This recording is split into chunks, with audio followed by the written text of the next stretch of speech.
ETF index mutual funds నేర్చుకుని stock మార్కెట్లో రాణించాలనుకుంటున్నారా? వెంటనే ఈ నెంబర్కి కాల్ చేయండి.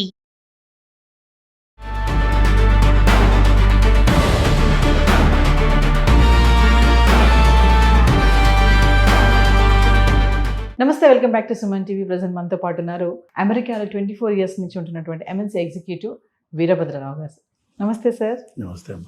సార్, కమింగ్ టు మరి అమెరికాలో ఏఐ డెవలప్మెంట్ జాబ్ మార్కెట్ పైన ఎలాంటి ఇంపాక్ట్ కనబడుతుందంటే? ఏఐ అంటే ఆర్టిఫిషియల్ ఇంటెలిజెన్స్. సో సింపుల్గా మాట్లాడితే ఆర్టిఫిషియల్ ఇంటెలిజెన్స్ ఏంటంటే మన హ్యూమన్ బ్రెయిన్ని, మన థాట్ ప్రాసెస్ని ఒక సిస్టమ్ రెప్లికేట్ చేయగలగడం. అంటే మన బదులు రెప్లికేట్ అంటే మన బదులు అది మనలాగా ఆలోచించి మనం చేసే పనులు చేయగలగడం, అంతే కదా. సో ఆ ఏఐ అన్నది ప్రస్తుతం ఒక మేజర్ బూమ్. అయితే మీరు గత 20 ఇయర్స్ వెనక్కి వెళ్ళినట్టయితే ఐటీ ఇండస్ట్రీలో ఒక రోగం అనండి, ఒక జబ్బు అనండి, ఒక ఫీచర్ అనండి, but whatever you may call it, negatively or positively, every 3 years ఒక కొత్త వేవ్, ఒక కొత్త బ్రాండింగ్ తీసుకురావడం అనేది ఐటీ ఇండస్ట్రీకి ఉన్న ఒక లక్షణం. సో ఫస్ట్ Y2K ప్రపంచం ఎండ్ అయిపోయింది, ఇక దీంతో నాశనం అయిపోయింది, అంతా అన్నీ ఆగిపోతాయి, అన్నీ భయపెట్టేశారు. తీరా చూస్తే అర్ధరాత్రి 12 గంటలకు ఏం కాల. ఓకే, కొన్ని సిస్టమ్స్లో అప్పట్లో ఏంటంటే Y2K అంటే DDMMYY. సో డేట్ 2 నెంబర్లు, మంత్ 2 నెంబర్లు, ఇయర్కి 2 నెంబర్లు చొప్పున మెమరీలో ఉండేది. మరి 00 వచ్చినప్పుడు అది 2000 1900 అనే కన్ఫ్యూజన్ వస్తుంది. కాబట్టి సిస్టమ్స్ చెడుగా బిహేవ్ చేస్తాయని చెప్పి భయం ఉండేది. ఆ ఫిక్స్ అంతా ఏంటంటే మళ్ళీ అన్ని ప్రోగ్రామ్స్లోకి వెళ్ళి దాన్ని 2 బదులు 4 నెంబర్లు చేస్తే 1900 కాదు 2000 అని చెప్పి చేయడం, సంథింగ్ లైక్ దట్. ఆ వేవ్ మీద రైడ్ అవ్వడం అయిపోయింది. ఆ రోజుల్లో ఒక రకమైన డేటాబేసెస్ ఉండేవి, ఫైల్ బేస్డ్ డేటాబేసెస్ అని, ఫాక్స్ప్రో బేసిక్లీ. ఆ రోజుల్లో C++ ముమ్మరంగా ఉండేవి. ఉన్నటువంటి ఏమొచ్చిందంటే RDBMS అని ఒక వేవ్ మొదలైంది, relational database, oracle, sequel server, DB2.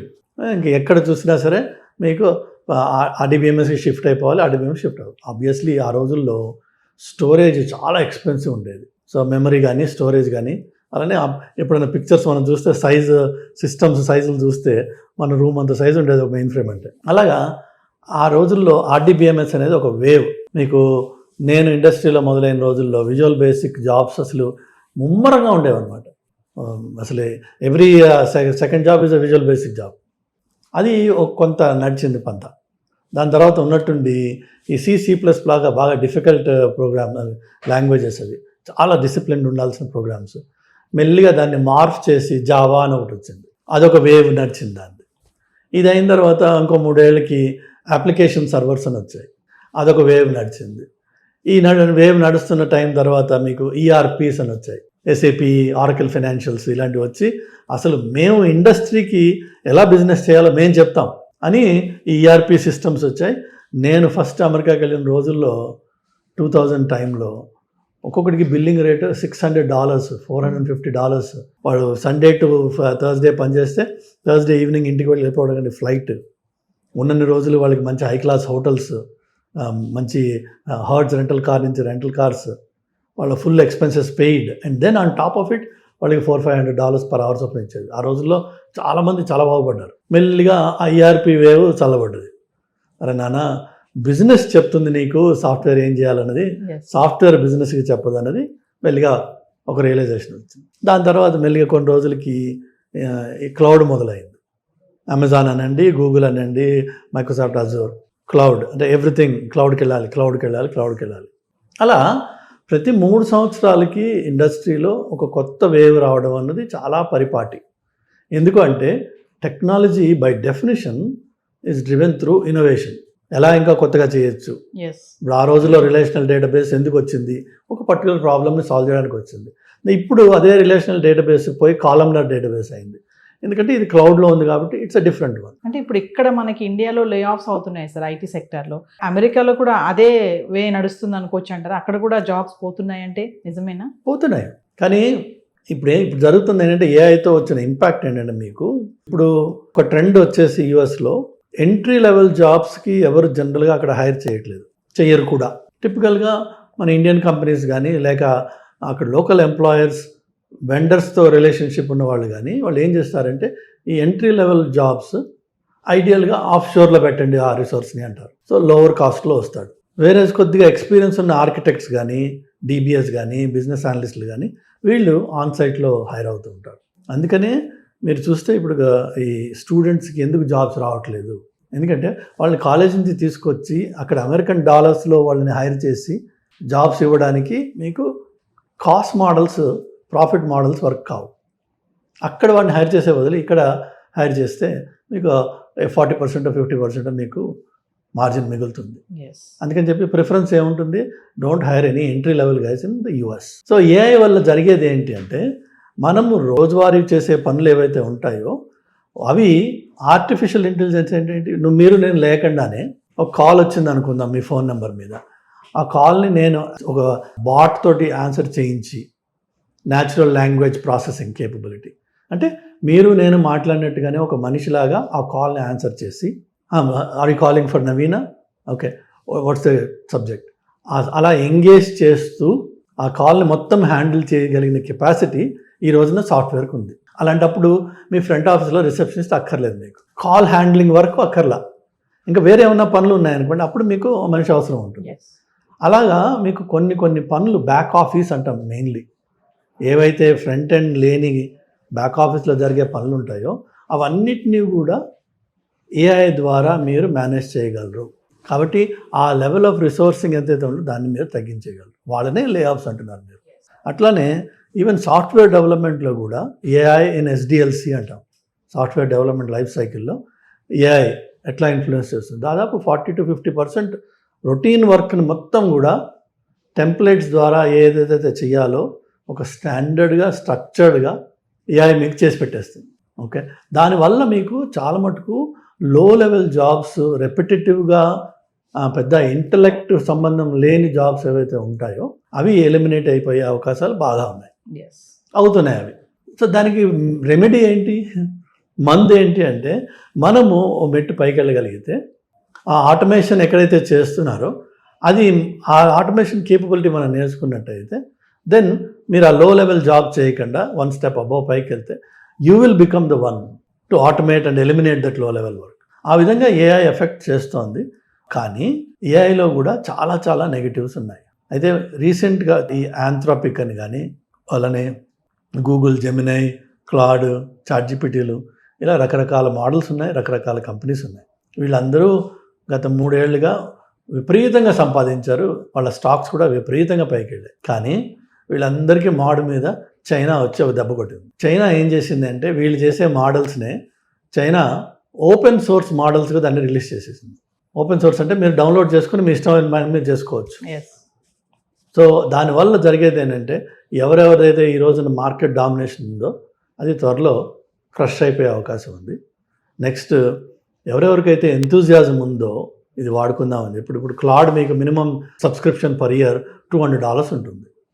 అదే మీరు చైనా మోడల్ తీసుకుంటే $10కి వచ్చేస్తుంది. ఆ $20 90% తక్కువ ప్రైస్ తోటి మీరు చైనా మోడల్ని తీసుకొని ఏదైతే క్లాడ్ చేస్తుందో మీరు అదంతా చేయొచ్చు. సో దానివల్ల మార్కెట్ మేజర్ షిఫ్ట్ రాబోతోంది.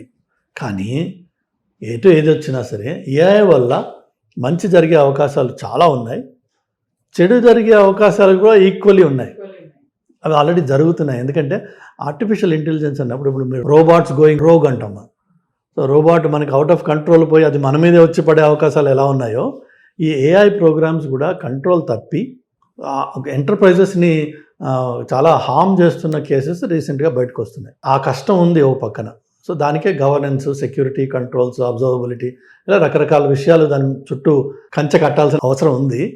అది కట్టకుండా ఇప్పుడు ఏంటంటే ఐటీలో ఉన్న ఇంకొక రోగం ఏంటంటే ఎప్పుడెప్పుడైతే ఈ ట్రెండ్స్ వస్తూ ఉంటాయో ఈ ఎగ్జిక్యూటివ్ లీడర్షిప్ ఏం చేస్తారంటే వీపీ లెవెల్, మా సిఐఓ లెవెల్ వాళ్ళ మీద ప్రెషర్ పెడతారు. పెట్టి వాళ్ళని అడుగుతారు,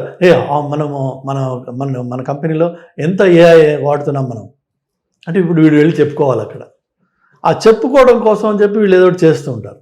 నిజంగా దాన్ని ROI అంటాం. అంటే పెట్టిన ఇన్వెస్ట్మెంట్ మీద మీకు రిటర్న్స్ వచ్చినా రాకపోయినా నా బాస్కి నేను చెప్పాలి పలానా ప్రాసెసెస్ నేను ఏఐ తీసుకుని ఆటోమేట్ చేశాను. ఆ ప్రెషర్ వల్ల కొంత అడాప్షన్ వస్తుంది. ప్రతిసారి అంతే అయింది. ఆఫ్షోర్ బూమింగ్లో ఉన్న రోజుల్లో 2004-5లో అందరూ ఎగ్జిక్యూటివ్స్కి ఒక డిక్టేట్ ఉండేది, వాళ్ళకి మ్యాండేట్. నీకున్న 10 million పోర్ట్ఫోలియోలో నువ్వు 60% అవుట్సోర్స్ చేయాలి చచ్చినట్టు. సో వాళ్ళ సొంత అప్రైజల్స్ వాళ్ళు చూపించుకోవడం కోసం వాళ్ళు అవుట్సోర్సింగ్ చేసేవాళ్ళు ఆ రోజుల్లో. ఎవరు ఫస్ట్ వెళ్ళి వాళ్ళ ఛాంబర్ ముందు నిలబడి sir I'm here to introduce my self అని అడుగుతాడో వాడికి ఆ అవకాశం దొరికేది. సడన్లీ ఇక 3 million 2 million డీల్ రాగానే మన వాళ్ళు ఏంటంటే మన ఇండియన్ ఎగ్జిక్యూటివ్స్ కానీ సేల్స్ గైస్ కానీ they used to feel oh my god నేను ఒక 3 million డీల్ తీసుకొచ్చా, 2 million డీల్ తీసుకొచ్చా. నువ్వు చేసింది ఏం లేదు అక్కడ. అవతల ఎగ్జిక్యూటివ్కి ఉన్న ప్రెషర్ వల్ల నువ్వు ఫస్ట్ బిచ్చగాడి వచ్చి వాడి ముందు ఆగావు. నువ్వు ఏ బిచ్చగాడు వచ్చి డోర్ కొడితే ఆ బిచ్చగాడికి వాడు ఇచ్చాడు. ఆ రోజుల్లో 3 పెద్ద కంపెనీలు ఉండేవి, TCS, Wipro and Infosys. So ఆ పెద్దవాళ్ళందరికీ నేమ్ రికగ్నిషన్ వల్ల వాళ్ళకి విపరీతమైన బిజినెస్ వచ్చింది. అలా అని చెప్పి మనం ఏదో పోటీ చేసాము, మన వాళ్ళు చేసిన సేల్స్, మన వాళ్ళు చేసిన గొప్పతనం వల్ల అని కాదు. ఆ రోజుల్లో దాన్ని ఏమనేవాడు, లేబర్ ఆర్బిట్రాజ్ అనేవాడు. అంటే చీపర్ లేబర్ ఇండియాలో ఉంది, మరి 10 million పోర్ట్ఫోలియో నీకు ఉంది కదా, అందులో 60% నువ్వు అటు పంపించినట్టయితే మనకి ఇంత ప్రాఫిట్ మిగులుతుంది. సో కాబట్టి నువ్వు నీ పోర్ట్ఫోలియో మిక్స్ని మార్చాలి. అలాగే ప్రతిసారి కూడా ఈ కొత్త వేవ్ రాగానే ఎగ్జిక్యూటివ్స్కి మా ఇండస్ట్రీలో వచ్చే న్యూస్ వల్ల వాళ్ళు నెక్స్ట్ లెవెల్ లీడర్షిప్ని ప్రెషర్ పెడతారు.